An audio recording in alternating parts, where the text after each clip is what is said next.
নজর রাখতে হচ্ছে সরকারের দেওয়া আশ্বাস নাকি পূরণ হয়নি। এই অভিযোগে ফের আন্দোলনের পথে ককরোচ জনতা পার্টি বা সিজেপি। নেট প্রশ্ন ফাঁসের প্রতিবাদে গত 25শে জুলাই দিল্লি যন্তর মন্তর বিক্ষোভ প্রত্যাহার করেছিল সিজেপি। অভিযোগ সেই সময় প্রতিবাদ পরিয়াদের বিরুদ্ধে দায়ের হওয়া এফআইআর প্রত্যাহার এবং নেট প্রশ্ন ফাঁসের জেরে আত্মঘাতী পড়ুয়াদের পরিবারকে ক্ষতিপূরণ দেওয়ার আশ্বাস দেওয়া হয়েছিল সরকারের পক্ষ থেকে, কিন্তু সেই আশ্বাস কার্যকর হয়নি বলেই দাবি সিজেপির।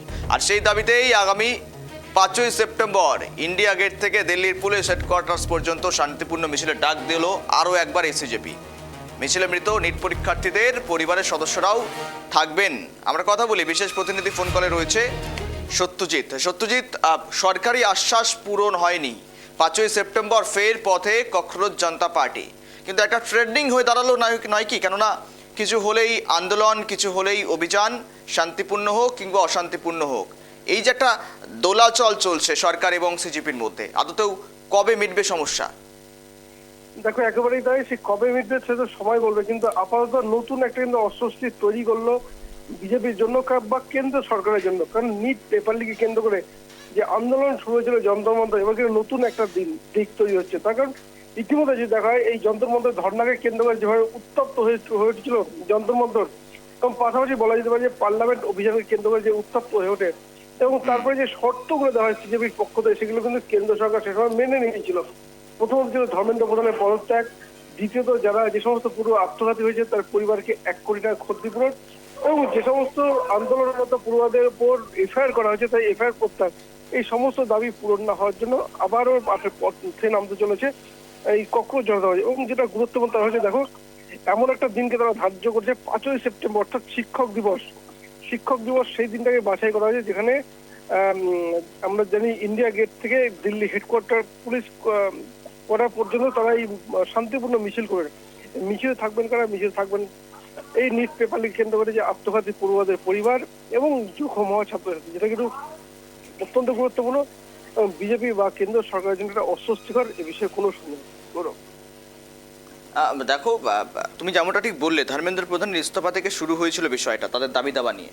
শেষ পর্যন্ত সরকার দাবি দাবা মেনলো, কিন্তু বলা হচ্ছিল নাকি যাদের মূলত যে সমস্ত স্টুডেন্টরা সেখানে যন্ত্রমন্ত্রের প্রোটেস্ট করেছিলেন তাদের বিরুদ্ধে যে সমস্ত অ্যাকশনগুলো নেওয়া হয়েছে সেগুলো এফআইআরগুলো তুলে দেওয়া হবে। কিন্তু দেখো, সরকার এখানেই স্ট্যান্ড পয়েন্ট রাখতে চাইছে যে যারা অশান্তি তৈরি করার ছক কষেছিল, যাদেরকে পুলিশ মূলত সাসপেক্ট করেছে, তাদের বিরুদ্ধে পদক্ষেপ নেওয়া হয়েছে। আদার্স কোনো রকমভাবে ওই সিজিপির যারা কর্মী সমর্থক তাদের বিরুদ্ধে কোনো অ্যাকশন নেই, আবার সরকার দাবি দাবা করছে। কিন্তু এখান থেকে কোথাও একটা সামঞ্জস্য তাদের মধ্যে হচ্ছে না কেন?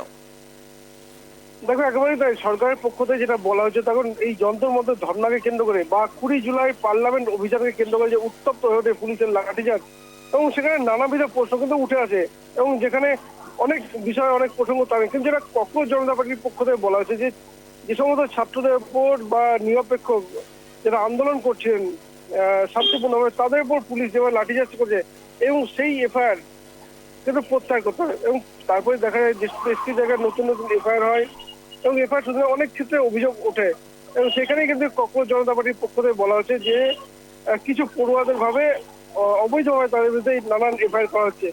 এবং স্থায়ীভাবে এই যে দাবি, এই দাবি পূরণ না হওয়ার জন্য নতুন করে পথে নামতে চলেছে। এবং এমন একটা দিন, তা হচ্ছে শিক্ষক দিবস, অর্থাৎ 5ই সেপ্টেম্বর শিক্ষক দিবসকে বাছাই করা যায়, যেটা কিন্তু কেন্দ্রের বিজেপি সরকার আবার নতুন করে অস্বস্তি বাড়াতে পারে। দেখো, এর আগে যে যন্ত্র মধ্যে ধর্না যে বলেছে, তখন যন্ত্রের মধ্যে আমরা জানি ভারতবর্ষের আন্দোলন কিন্তু একটা কিন্তু অন্যতম সেরা জায়গা, যেখানে স্বাধীনতা বা তার পূর্ববর্তী সময় থেকে কিন্তু এই আন্দোলনটা হয়েছে।